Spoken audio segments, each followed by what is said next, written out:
The visual cliff was an experiment performed by Eleanor J. Gibson and Richard D. Walk in 1960 at Cornell University in order to test whether depth perception is a skill that is acquired with experience or if one is born with it.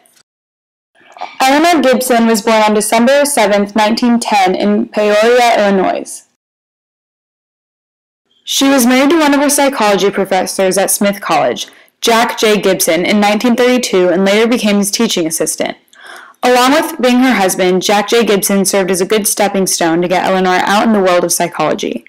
Eleanor J. Gibson received her doctorate from Yale in 1938. She was a very important American psychologist who made significant advances in the field of perception. Dr. Richard Walk was born in Fort Dix, New Jersey in 1920. He received his Ph.D. in psychology from Harvard University and later became part of the Cornell University faculty. He then joined the faculty at George Washington University, being the director of the doctoral program in cognitive and perceptual development. He also served as a department chair. Richard Walk, however, is most widely known for his work with Eleanor Gibson on the visual cliff experiment.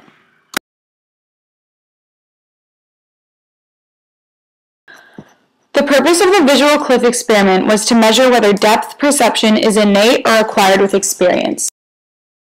Gibson and Walk had a contraption built. It was a table about 4 feet high with the top made from a piece of thick, clear glass. Directly under half of the glass on the shallow side of the table was a solid surface with a checkered pattern. On the other side of the table, the deep side, the same checkered pattern appears. However, it is at the very bottom, 4 feet below.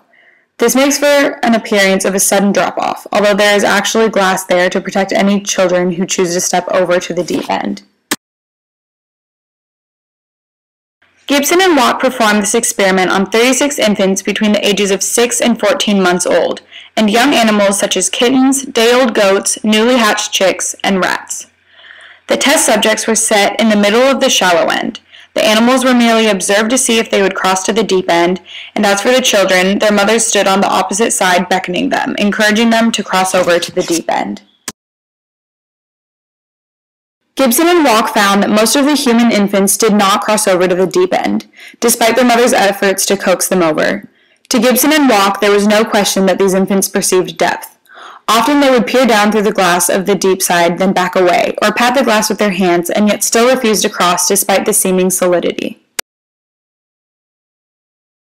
Depending on which animal was tested, the results varied. Gibson and Walk found that the animal's visual senses were in control and that the animal's ability to feel the solidity of the glass on the deep end had no effect in their response. None of the chicks, baby goats, or kittens made any mistakes in crossing over to the deep side, while the rats showed no perception of depth. Even when a baby goat was set in the middle of the deep side, it became frightened and froze in a defensive posture. With the exception of the rats, none of the animals were convinced of the solidity of the deep side without visual reassurance. The results of this experiment were explained with the evolutionary theory.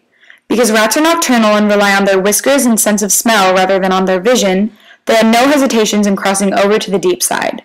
However, human infants, kittens, chicks, and young goats rely on their vision. For that reason, they remain skeptical of crossing over to the deep end unless they had visual reassurance. The variance in results among the animals who do rely on vision and on human infants was explained with the reasoning that depth perception is acquired at different times for different species according to their lifestyles. Humans, for example, acquire depth perception around 6 months of age, while chickens and goats acquire it in their first day of life. And rats, cats, and dogs acquire depth perception at about 4 weeks of age. Gibson and Walk concluded that the capacity to perceive depth is inborn because to learn it through experience would make for too many potentially fatal accidents. The one main criticism of Gibson and Walk's experiment is the question of whether or not they really did prove that depth perception is innate in humans. Some people argue that since they only tested infants between the ages of 6 and 14 months, the infants had already had the time to learn to avoid such dangerous situations and learn from trial and error.